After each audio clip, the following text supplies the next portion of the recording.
To je 5 najhujših tehničnih odpovedi v zgodovini plezanja na skalah. Nekatere med njimi so tako redke, da jih strokovnjaki še nikoli niso videli. Vsaka posamezna napaka se je končala s smrtonosno tragedijo in kmalu boste videli, zakaj. Dobrodošli v Ekstrem.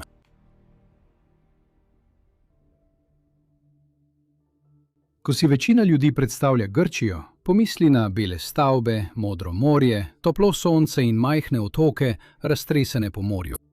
Verjetno pa ne pomislijo nanjo kot na eno najbolj znanih plezanih destinacij na svetu. A prav to je bil otok Kalimnos. Veličastne oranžne, apnenčaste pečine, ki se dvigajo naravnost iz Egejskega morja. To je kraj, o katerem sanjajo plezalci, in za enega moškega je bil skoraj drugi dom. Ime mu je bilo Peter Hruven in prijatelji so ga imenovali za enega najbolj prijaznih ljudi v svetu plezanja. Za takšnega, ki se je več smejal kot govoril. In pri 60-ih je Peter še vedno plezal v smeri, o katerih večina ljudi, ki so pol mlajši od njega, ne bi niti sanjala, da bi jih poskusili. 27. marca 2026 je preživljal še en čudovit popoldan v sektorju Jurski park na Kalimnosu. Njegov cilj tisti dan je bil preplezati klasičen, približno 18 metrov dolg odsek, imenovan Sensa Vas, in nič na tistem dnevu ali na skali se ni zdelo nenavadno. Vreme je bilo dobro, skala suha, in ker plezanje na takem mestu običajno zahteva 2 človeka, je bil tam s svojim dobrim prijateljem. Tistega jutra je Peter prišel tja, si namagnezil roke in hitro začel plezati. Sveti Sava je v skalo zvrtal kovinske svedrovce, razporejene vsakih nekaj čevljev, vse do vrha. Tako da je Peter med plezanjem dosegel enega od teh svedrovcev in skozi majhno kovinsko zanko, pritrjeno na svedrovec, napel vrv, ki jo je prinesel s seboj. Nato je plezal naprej do naslednjega in tudi tistega pripel. Švedrovec za svedrovcem, vse do vrha pečine. Vsa poanta tega je, da če bi kdaj zdrsnil, bi padal le do zadnjega svedrovca, na katerega se je pripel, saj bi ga tam ujela vrv. Naloga njegovega prijatelja spodaj na tleh je bila, da drži drugi konec vrvi in jo ohranja dovolj ohlapno, da se je lahko prosto gibal, a hkrati dovolj napeto, da bi ga v primeru padca skoraj takoj ustavila. Če pomisliš, je to nenavadna vrsta zaupanja. Varovalek ni mogel videti njegovih rok ali nog, niti natančno vedeti, kakšen gib dela v kateremkoli trenutku. To so lahko le začutili po vrvi, po kakem potegu tu in premoru tam, ter bili pripravljeni. Ampak mislim, da ko si star 60 let in že leta skupaj plezaš, veš, kaj pomeni vsak gib. Peter je prišel na vrh in tam je dosegel točko, ki ji pravimo sidrišče. To sta v bistvu 2 svedrovca, povezana s kratko verigo, in vanjo se je pripel, da bi se lahko spustil nazaj dol, in to je bilo to. Težko delo bi moralo biti končano. Dejansko je naredil to, zaradi česar je prišel sem. Peter si je verjetno vzel trenutek, da je užival v svojem dosežku, preden je prijatelju povedal, da je pripravljen priti nazaj dol. In to je zadnji normalen stavek v tej zgodbi. Za spust bi moral Peter samo obrniti se, spustiti prijem skale, se nasloniti nazaj v svoj pas kot na gugalnico, prosto pasti in pustiti partnerju, da opravi preostalo delo. Edino delo, če temu sploh lahko rečemo delo, ki ga je imel na poti navzdol, je bilo odstraniti vse tiste kovinske zanke, ki jih je prinesel s seboj za varnost med vzponom. Ni jih mogel kar pustiti tam, to je slaba plezalna navada, in ta 60-letni moški ni bil takšen. Tako je, ko ga je prijatelj spuščal vsak meter ali 2, Peter segel ven, odstranil najvišjo zanko z vijaka in jo pripel na svoj pas. Potem ga je prijatelj spustil še malo nižje in Peter je to ponovil. To se je ponavljalo, dokler ni Peter na neki točki visel približno 12 metrov v zraku. Bil je popolnoma sproščen. Stvar, ki ga je držala, je bilo kovinsko verižno sidrišče, zasnovano za težo avtomobila, in imel je le še, 3 vijake za odstraniti do trdnih tal. Bil je na varnem. Toda ravno ko je dal znak prijatelju, naj ga spusti do naslednjega vijaka, se je zgodilo. Namesto počasnega, nežnega vleka vrvi, je Peter zaslišal oster, silovit kovinski pok, prav v trenutku, ko je vrv popolnoma popustila. V hipu je hitro padel. Padel je 40 čevljev skozi zrak in močno treščil na skanato polico na polovici gore. Verjetno si lahko predstavljate, kako boleče je, ko 60-letno telo silovito in brez opozorila udari ob trdo gorsko skalo. Toda poleg bolečine in trpljenja, ki sta razdirala njegovo telo, je Peterja prevevala zmeda. Kaj za vraga se je pravkar zgodilo? Ali je njegov prijatelj res spustil vrv?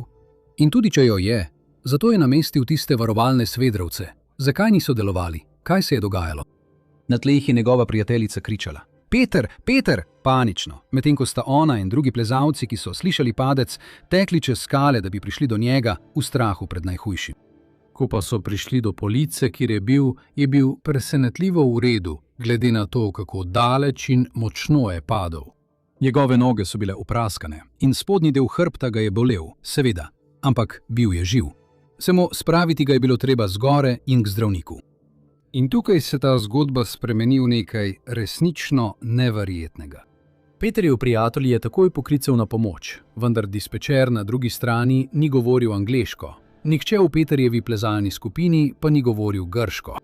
Zato je bilo izjemno težko razložiti, na kateri odročni pečini so obtičali.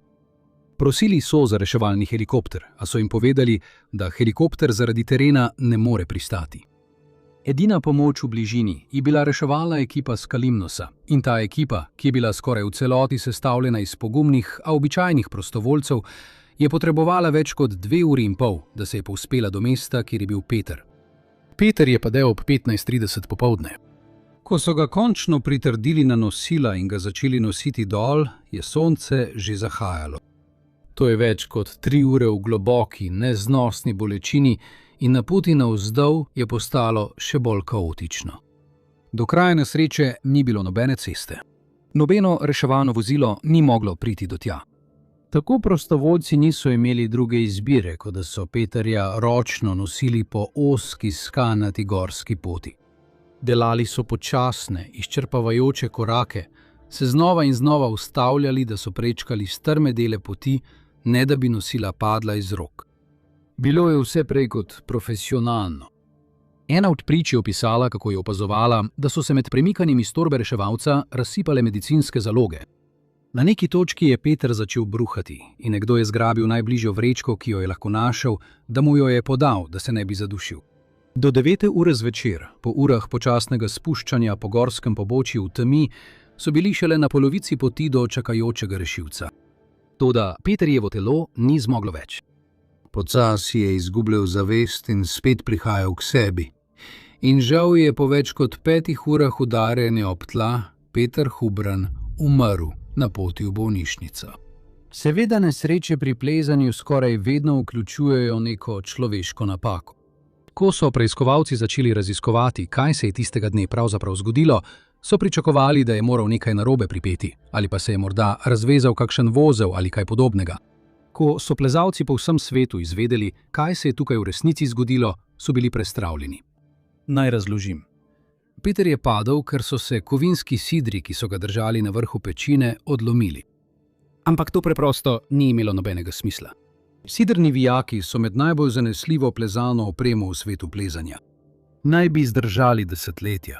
Nekateri proizvajalci celo pravijo, da brez težav zdržijo 50 let, če so skale suhe in so pogoji normalni. Ampak Kalimnos ni normalen.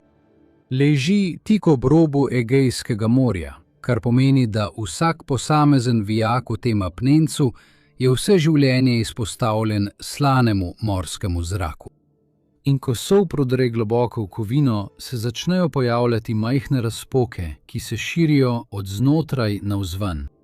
Samo s pogledom tega ne bi mogli vedeti. In vijaki v smeri St. Savas so bili v tej skali že od leta 2002. To je 24 let, v katerih je isti slani zrak tiho načenjal te vijake. Ampak verjemi mi, postane še slabše. Ni nezaslišano, da vijaki odpovejo. To se zgodi zelo redko, a se vseeno zgodi. Kar se redko zgodi je, da odpove en vijak, nato pa takoj za njim poči še naslednji vijak spodaj. To imenujemo zaporedna odpoved in je najbližje temu, kot da bi te v tem športu dvakrat udarila strela. Peter je izgubil življenje zaradi nenavadne enkratne nesreče, proti kateri ni mogel storiti prav ničesar. Njegova smrt je spremenila stvari na tistem otoku. 10 različnih plezalnih sektorjev je bilo zaprtih, medtem ko so preverjali vsak vijak v njih. Plezalska zveza njegove domovine mu je podelila častno članstvo, potem ko je že umrl. Nekdo je začel zbirati denar, da bi v njegovo ime ponovno izvedli enako akcijo menjave svedrovcev na Češkem. A nič od tega ni moglo vrniti tega 60-letnega moškega, ki je samo želel plezati in je vse naredil prav. Zdaj želim, da ostaneš z mano skozi vseh 5 zgodb, ker postajajo vedno hujše. In tega ne rečem zlahka. Od vsega, kar sem našel med raziskovanjem tega videa, je ena zgodba proti koncu, na katero še vedno mislim. To je tista, zaradi katere sem sploh želel narediti ta video. Zgodba, ki je tako srce parajoča, tako grozna, še posebej, če ste starš in gledate ta video. Zato ostanite z nami, ker se ji počasi bližamo. Če ste iz Petrove zgodbe dobili lekcijo, da nikoli ne moreš biti preveč previden, bodite previdni, preden pridete do tega zaključka. Ko se je 2 leti preden je Peter padel, ta 18-letna plezalka v Cherokee Rock Village v Alabami, znašla pred drugačno težavo na tisti veliki peščenjakovi steni, ki jo plezalci obožujejo. Njeno ime je bilo Yutong Zhang, a vsi so ji rekli Fej. In če sem iskren, je bila Fej zadnja oseba, s katero bi lahko primerjali Peterja. Stara je bila 18 let in to je bil šele njen drugič, da je plezala zunaj. In za razliko od Peterja je Fej plezala z zgornjim varovanjem, kar pomeni, da je bila na fiksni vrvi, ki je bila pritrjena na vrhu. Vrvi pridejo do nje, se vrnejo nazaj čez rob pečine in gredo do nekoga, ki drži drugi konec. Tako, če zdrsne, se komaj premakne. To je najvarnejši način plezanja za začetnike, ker če zdrsneš, v resnici nikamor ne padeš.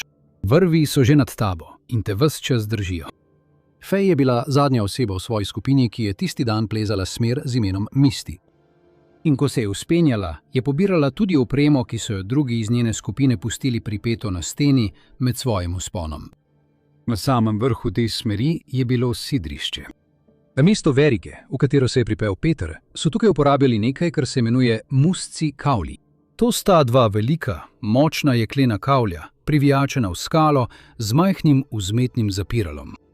Ideja tukaj je, da samo spustiš vrv v notranjost kavlju. Zapiralo se samodejno zapre, tako da vrv ne more pasti ven. To je že izjemno varno, ampak ne pozabite, Fej je bil začetnik. Njeni prijatelji so jo imeli radi in so želeli biti še posebej previdni. Tako so njeni prijatelji, še preden je Fej sploh šla gor, dodali še en kos opreme na tisto zgornjo sidrišče. Med obe kljuki so pripeli zaklepni kovinski karabin kot dodatno varovalo, da bi bili povsem prepričani, da vrv ne bo zdrsnila ven. Niso imeli pojma, da so pravkar ustvarili točno pogoje za katastrofalno napako. Ko je Fej prišla na vrh smeri, je bila navdušena. Verjetno je tam zgoraj za trenutek uživala v razgledu in ko je bil čas, da se spusti, je natančno vedela, kaj mora storiti. Odstraniti dodatni zaklepni karabin, pustiti, da 2 musci kljuki opravita svoje delo in prepustiti, da vrv spodaj prevzame njeno težo. In to je tudi storila. Fej je dala znak svoji prijateljici in se naslonila nazaj, pričakujoč, da jo bo vrv varno spustila. Namesto tega je vrv povsem zdrsnila iz sidrišča in preden bi lahko karkoli rekla ali naredila, je padla 27 metrov naravnost na tla, tik poleg svoje prijateljice, ki je držala vrv. Ljudje so takoj pritekli na pomoč. Tisti dan je bil na pečini celo zdravnik, ki je pritekel pomagati. Toda padec 27 metrov na trdo skalo je preprosto preveč. Nihče ni mogel ničesar storiti. Fej je takoj umrl. Ampak to ni bila še ena zgodba o odpovedanih sidriščih. Razlog, zakaj se je to zgodilo, me še vedno žalosti, vsakič, ko pomislim na to. Vrnimo se k tistim musijevim kljukam na vrhu te smeri. Narejene so tako, da ujamejo vrv, ki prihaja od spodaj, ne pa tiste, ki leži na njih od zgoraj. Da bi odstranila tisti dodatni uponko, je Fej morala dvigniti vrv za nekaj centimetrov, ravno toliko, da je lahko ovila prste okoli nje. In v tistih 2 sekundah je vrv iz položaja pod zapahom prešla v položaj nad njim. Stav njena prijateljica ni mogla opaziti razlike. Nihče je ne bi mogel. Tako da, ko se je Fej naslonila nazaj, je vsa njena teža pritisnila na vrv, ki je bila ravno na tistem mestu, kjer kavlji niso mogli držati. Vratka so se preprosto odprla na stežaj kot nihajna vrata in vrv je zdrsnila ven. To je bila fizika. In najbolj žalostno pri tej nesreči je to, da je bil karabin, ki naj bi bil dodatna plast varnosti, pravzaprav razlog, da je morala sploh dvigniti vrv. Če bi ga odstranili, bi vrv ostala točno tam, kjer bi morala biti, globoko v kavlih.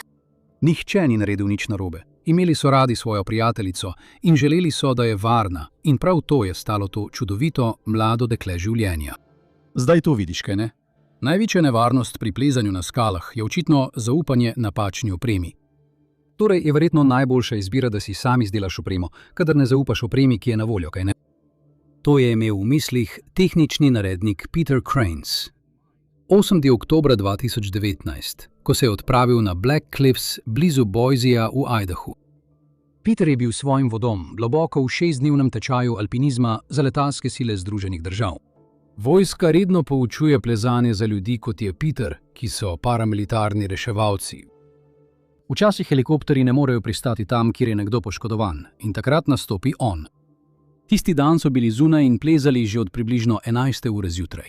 Bil je že pozno popoldne in za zadnjo vajo tega dne naj bi 3 izmed njih se stopili po vrvi z vrha 15-metrske pečine, preden bi se odpravili domov. Spuščanje po vrvi je skoraj nasprotje plezanja. Namesto da bi se vzpenjal po skali, se z vrvjo spuščaš nazaj dol. Je precej preprosto. Če le stvar, ki drži tvojo vrv na gori, ostane točno tam, kjer mora biti. Skupina je odšla na vrh pečine, kjer je druga ekipa že pustila stalno sidrišče in večina plezalcev bi se verjetno nam pripela, ne da bi dvakrat premislila. Toda Peter se je sklonil, si ga ogledal in na to odločil. To mi ni všeč. Nihče ne ve natančno zakaj.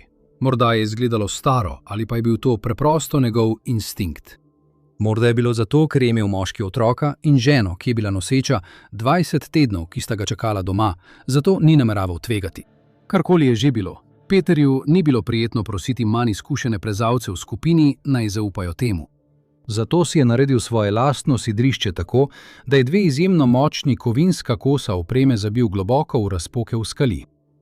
Nato je ta 2 kosa opreme povezal skupaj z močno vrvjo, da je na sredini ustvaril glavno zanko. Na koncu, ker je stal tik ob robu pečine, si je Peter svojo varnostno oprtnico pripel na tisto sidrišče v glavni zanki, da bi zagotovil, da ne bi padel, medtem ko je pomagal svojim soplezalcem pri spuščanju. Peter in njegovi soplezalci so vse preverili. Vse je izgledalo trdno. Prvi vojak je svojo vrv pripel na Peterjevo sidrišče, stopil čez rob in se varno spustil vse do tal. Popolno. Nato je pristopil drugi vojak, pripel svojo vrv, se naslonil nazaj in začel drseti po pečini navzdol. Peter je stal na vrhu, še vedno privezan na varnostno sidro in opazoval, kako njegov soplezalec spušča po pečini. Spuščalec se je gladko spuščal, dokler ni bil približno 5 metrov od tal, ko je ena stran Petrovega sidra preprosto iztrgala iz skale. Moralo je biti grozljivo, če Peter ne bi imel predvidevanja, da v skalo zatakne 2 kosa opreme. Ta slog se imenuje izdelava redundantnega sidrišča in se uporablja zato, da če eno odpove, drugo ujame plezalca. Razen, da se to ni zgodilo. Plezalec na vrvi je najprej nenadoma padel za nekaj čevljev, nato pa je v delčku sekunde sledil še en glasen pok, ko je padel zadnjih 15 čevljev do tal. Padel je na tla in vstal popolnoma nepoškodovan. Ko pa si je otresal obraz sebe, je pogledal navzgor in videl Petra, kako pada skozi zrak, popolnoma nezaščiten. In še preden je sploh imel čas dojeti, kaj se dogaja, je videl, kako je Peter trdo treščil na skalnato dno pečine, popolnoma nepripravljen. Petrovi soplezalci so ga dosegli skoraj takoj. To so bili dobesedno eni najboljših travmatoloških medicincev v vsej vojski. Če bi imel kdorkoli na svetu možnost rešiti Petra, so bili to moški, ki so tistega popoldneva stali okoli njega. Opravili so oživljanje. Celo nujno kirurško odprtje dihalnih poti so izvedli tam ob pečini. Toda Peter je padel 16 metrov globoko. Njegove poškodbe so bile preprosto prehude. Peter Cranes je umrl na kraju dogodka. Star je bil 33 let. Ko je Peter izdelal tisto sidro, je v skalo zagozdil 2 debela kosa kovine in ju povezal z vrvico, tako da je nastala nekakšna oblika črke V. Ideja je bila, da bi tista 2 kosa kovine delila težo vsakega, ki bi visel na vrvici. Ko pa se je eden od teh kosov iztrgal iz skale, vrvica, ki ju je povezovala, ni bila več napeta v obliki črke V. Ta je sunila naravnost navzdol, kot dvigalska jeklenica, ki se je zaradi napetosti nenadoma pretrgala. In ker je Peter svoj plezalni pas privezal prav na ta isti kos opreme, ga je zagon zaradi odpovedi sidrišča potegnil naravnost čez rob. Mislim, da je najbolj žalostno pri tej zgodbi razlog, zakaj se je to zgodilo. Preiskovalci so odkrili, da so bile razpoke, ki jih je uporabil Peter, blizu vrha bazaltne pečine. Od zunaj je skala izgledala trdna, vendar je skala blizu vrha bazaltnih pečin pogosto bolj razpokana, kot se zdi. To je skoraj kot skorja svežega kruha, na zunaj čvrsta, spodaj pa jo je lažje razlomiti. Tako je ob odpovedi prvega kosa nenadno gibanje morda oslabilo tudi skalo okoli drugega. Ni naredil ničesar narobe, a ena majhna, skoraj nepomembna podrobnost ga je stala življenja. Po Petru bi morda mislili, da ste videli najslabše, kar lahko povzroči tehnična okvara. Niste. Ker to, kar se je zgodilo Euronu Kropu, še vedno pušča izkušene plezalce brez besed. 30. septembra 2002 je Euron plezal na kraju imenovanem Frenchman Coulee v zvezni državi Washington z enim od svojih tesnih prijateljev, kjer je presegal tisto, zaradi česar je postal tako slaven. Plezal je tradicionalno s svojim prijateljem Urdanom. Tradicionalno plezanje je iskreno videti nekoliko nenavadno, če ga še nikoli niste videli, saj namesto, da bi se upenjali v svedrovce, ki jih je v steno že namestil nekdo drug, uporabljate kovinske naprave, imenovane metulji, da se vzpenjate. Metulj je sijajen mali tehnični izum.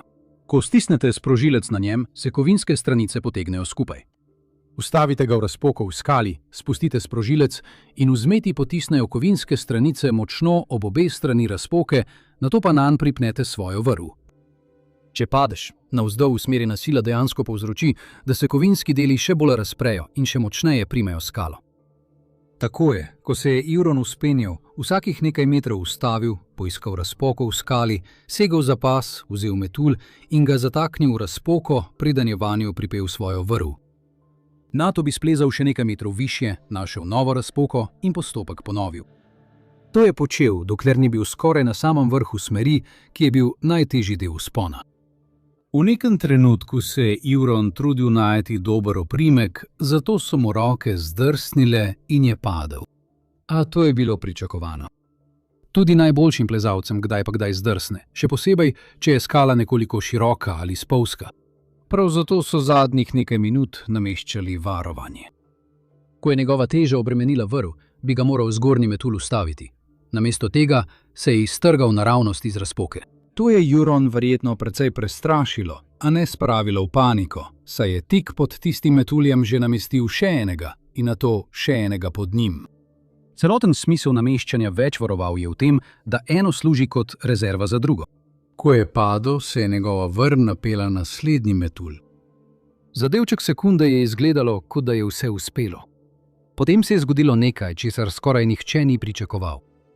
Kovinska sponka, ki je povezovala vrv s tistim varovalom, se je prelomila na pol. Ker ga ni nič več ustavilo, je Euron padel skoraj 20 metrov na skale spodaj. Njegov plezalni partner je takoj pritekel do njega, a nihče ni mogel ničesar storiti. Enega največjih plezalcev na svetu preprosto ni bilo več. Seveda so preiskovalci želeli izvedeti, kako se je to zgodilo. Ali je Euron slabo namestil tisti prvi kos opreme? Ali pa je morda odpovedal sama oponka? Izkazalo se je, da je to, kar se je tukaj zgodilo, ena najbolj nesrečnih stvari, kar sem jih kdaj prebral v življenju. Začnimo s tistim prvim metuljem. Metulj je kot zložen dežnik. Samo zložiti jo moraš na majhno, jo potisniti v ozko režo in jo spustiti. Odprla se bo in pritisnila na obe strani odprtine. To je to. To je celotna naprava. Močneje kot potegnete ročaj navzdol, bolj se ta odprt dežnik zagozdi ob straneh. Ni zataknjen tam z lepilom, samo zagozdanje in bolj kot vlečete, močnejši je ta zagozd. To je pametna mala iznajdba in večino časa deluje odlično.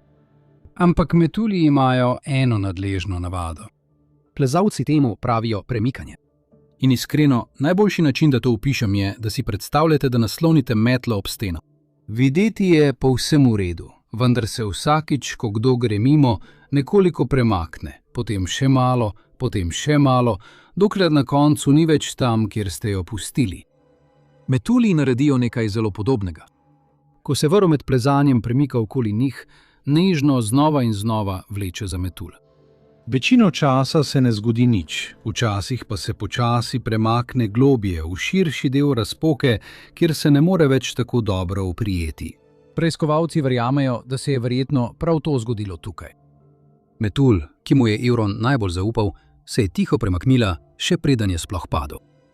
Tako da, ko je njegova teža končno pritisnila nanjo, se je preprosto izvlekla. Ampak to ga še vedno ne bi smelo ubiti. Pomisli malo.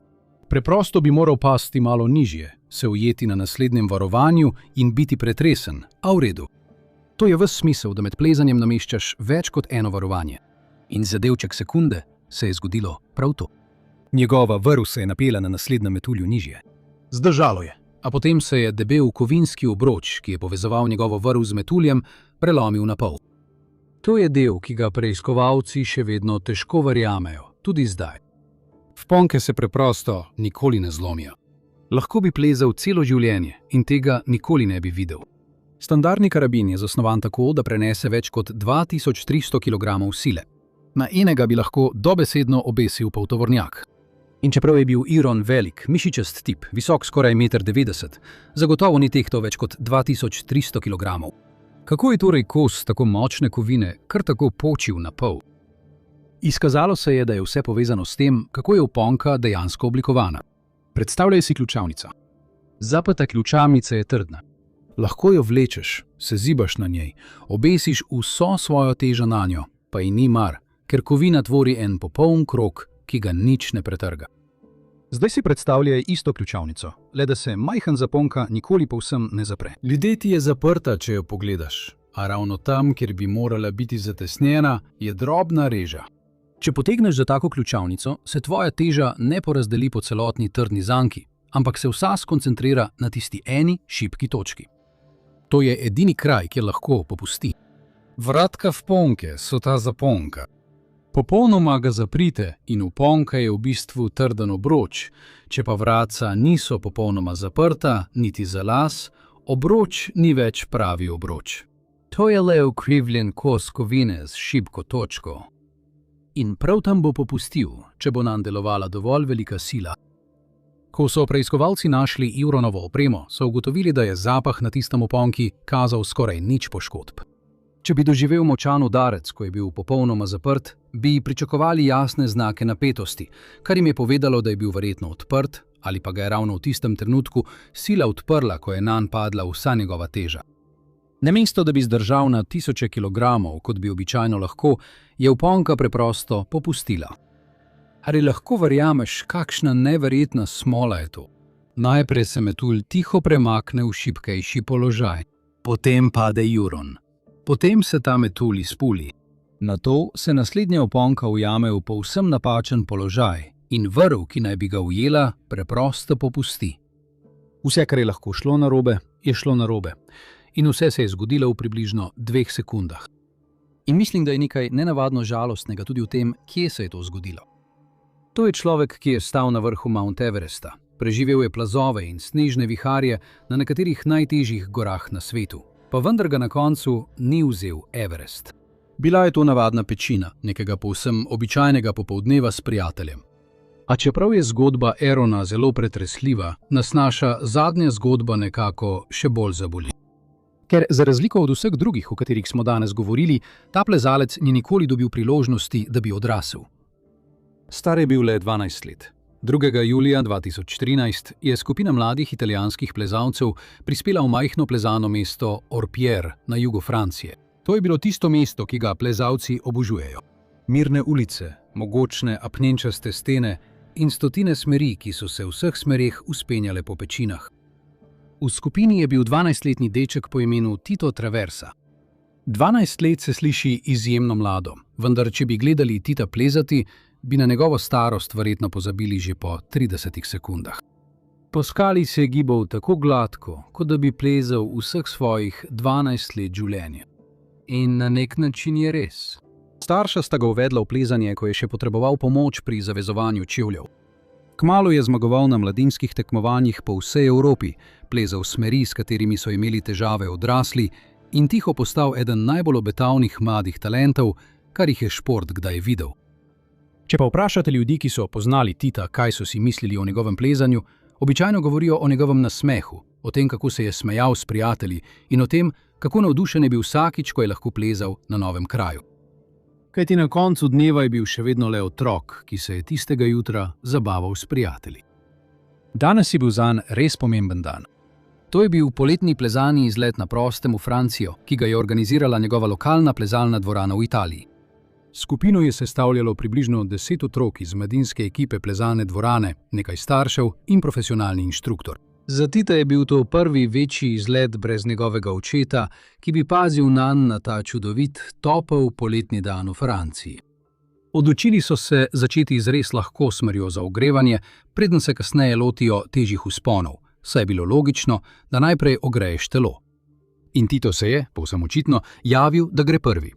Toda Tito ni imel vse svoje plezalne opreme, moral si je izposoditi nekaj opreme od druge mlade deklice v svoji skupini. Natančneje, izposodil si je komplete za hitro vpenjanje. Komplet za vpenjanje je v bistvu 2 kovinski sponki, povezani s kratkim trakom iz močne tkanine. Ena sponka gre na klin, skozi drugo pa poteka vrv. Trak iz tkanine vmes opravlja vse delo. To je to. Ocenjen je, da zdrži na 1000 funtov in 1000 plezalcev mu zaupajo vsak dan. In prav tako Tito. Nekaj minut kasneje je dosegel vrh smeri. Nasmehnil se je prijateljem spodaj, zaklical, da je pripravljen, nato pa se naslonil nazaj v svoj pas. Za trenutek je bilo vse videti popolnoma normalno. Potem se je zaslišal tih pok in Tito je padel kak meter.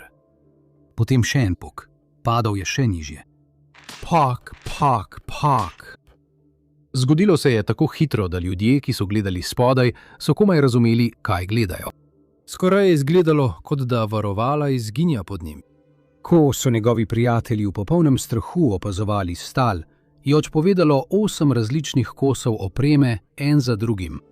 V nekaj sekundah so se dobesedno odtrgali od stene in se popolnoma ločili od pečine. Tito je padel 20 metrov na tla. Ni nosil čelade. Reševalci so hitro prispeli in so ga takoj s helikopterjem prepeljali v bolnišnico. In medtem, ko so se zdravniki borili, da bi ga rešili, so si vsi vpleteni belili glave in se spraševali, kaj točno se je tam zgoraj zgodilo. En kos kovine lahko odpove, seveda, ampak 8, še posebej, če je bila oprema povsem nova. Nekaj ali nekdo je moral narediti napako in nekdo jo je preprosto naredil. Ko kupiš komplet za hitro vpenjanje v trgovini, včasih pride v delih in moraš sam namestiti vponke na tekstilne zanke ter jih povezati. In ker je ta tkanina prožna, se lahko spodnja vponka včasih zavrti ali obrne na glavo, ko poskušaš hitro vpeti vrv vanjo. To je nadležno. Da bi to preprečili, proizvajalci opreme priložijo majhno, tesno gumico, katerega naloga je, da drži vponko v pravi smeri, da se med plezanjem ne obrača. To je to. To je edina naloga gumice. Nima prav nobene trdnosti. Toda mama dekleta, od katere si je Tito izposodil opremo, je pravkar kupila dele, dekle pa jih je pred potovanjem sama sestavila doma. In ko je to mlado dekle sestavljalo te komplete za hitro vpenjanje v svoji dnevni sobi, je naredila strašno napako. Namesto, da bi karabin pritrdila na pravo zanko, ki je narejena za držanje na 1000 funtov, ga je pritrdila na gumico, ki je namenjena le temu, da drži vratca v pravi smeri. Tega ni mogla verjeti. Nikoli je niso naučili, da bi preverila. Bila je le otrok, ki se je trudil po svojih najboljših močeh, z malo informacijami, ki jih je imela, in je opremo sestavljala tako, kot je mislila, da deluje. Ko se je tam zgoraj naslonil nazaj, je prva elastika takoj počila pod njegovo težo, zato je padel na naslednji kos opreme. In tudi ta elastika je počila. Bil je to domino učinek nevidnih napak. Domino učinek, ki se je končal s tem, da se je eden najbolj nadarjenih in najmlajših plezalcev vseh časov v bolnišnici boril za življenje. In veste, najslabši del vsega je bil, da je na neki točki skoraj izgledalo, kot da mu bo uspelo. A mu ni uspelo. Poškodbe so bile prehude. 3 dni kasneje je žal umrl. Kratek odmik. Vsak mesec je zgodba, ki nikoli ne pride na YouTube. Tam je, če jo želite. Patreon, povezava spodaj. Kje smo ostali? A tukaj se ni končalo. Titovi starši niso mogli preprosto pokopati svojega 12-letnega sina in to sprejeti kot nenavadno nesrečo. Ker čeprav je bila to neverjetna tragedija, ni bila kaprica narave. Tito je bil otrok na izletu, ki so ga organizirali, vodili in nadzorovali odrasli. Ti odrasli so bili odgovorni za njegovo varnost. Oni so bili tisti, ki bi morali vse dvakrat preveriti. Njegovi starši so zahtevali odgovornost in tožilci v Italiji so se strinjali. Začeli so celovito preiskavo zaradi uboja iz malomarnosti. Niso pa preganjali deklice, ki je sestavila opremo. Razumeli so, da je bila le otrok, ki ni vedel bolje. Namesto tega so obtožili 5 odraslih. Obtožili so inštruktorje, ki so tisti dan stali tam na pečini, vodjo plezalnega kluba in celo proizvajalca, ki je prodal opremo brez jasnih varnostnih navodil. Argument je bil preprost. 12-letni deček nikoli ne bi smel biti tisti, ki na plezalni steni zadnji preveri varnost. Toda šlo je za več kot le za to, da so razočarali Tita. Saj so s tem, ko niso pregledali opreme, ti odrasli fantu vzeli življenje. In prav tako obsodili mlado dekle, da živi z uničujočo krivdo zaradi smrti svoje prijateljice. Vse to zaradi odgovornosti za življenje ali smrt, ki je nikoli ne bi smela nositi na svojih plečih. Pravni postopek se je vlekel 5 dolgih, bolečih let. Končno je maja 2018 italijansko sodišče razglasilo sodbo. 4 odrasli so bili oproščeni, vendar je bil en moški spoznan za krivega uboja iz malomarnosti. To je bil eden od inštruktorjev, ki je bil na izletu s Titom. Sodnik je odločil, da je bil kot odrasel strokovnjak, ki je bil odgovoren, njegova absolutna pravna in moralna dolžnost, da fizično pregleda opremo otrok, preden jim dovoli, da začnejo plezati. Obsojen je bil na 2 leti zapora, vendar mu, ker je šlo za njegovo prvo kaznivo dejanje, ni bilo treba dejansko odslužiti kazni za zapahi. Za Titovega očeta sojenje nikoli ni bilo zares povezano z maščevanjem. Šlo je za to, da bi dal tako močno sporočilo, da ga preostali svet ne bi mogel prezreti. Denar, ki ga je prejel kot poravnavo zaradi te preizkušnje, približno 100.000 evrov, je v celoti podaril dobrodelni organizaciji za otroke v spomin na Tita. In svet plezanja je res prisluhnil. Titojeva pretrešljiva zgodba je sprožila velike spremembe. Danes, če greste kupiti isti kos opreme v trgovino, boste opazili nekaj drugačnega. Proizvajalci so prenehali uporabljati enobarvne gumijaste trakove. Zdaj jih izdelujejo iz prozorne, prosojne plastike. Na ta način lahko vsak, ki pogleda, jasno vidi s svojimi očmi, ali kovina varno počiva na močni tkanini ali nevarno na gumi. To je majhna, preprosta sprememba, vendar je bila odmevna. Do zdaj je bila vsaka tragedija posledica nečesa, kar je bilo zunaj plezalčevega nadzora.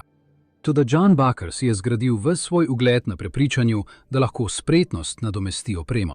Leta je vsem dokazoval, da imajo prav, dokler nekega dne ni mogel več.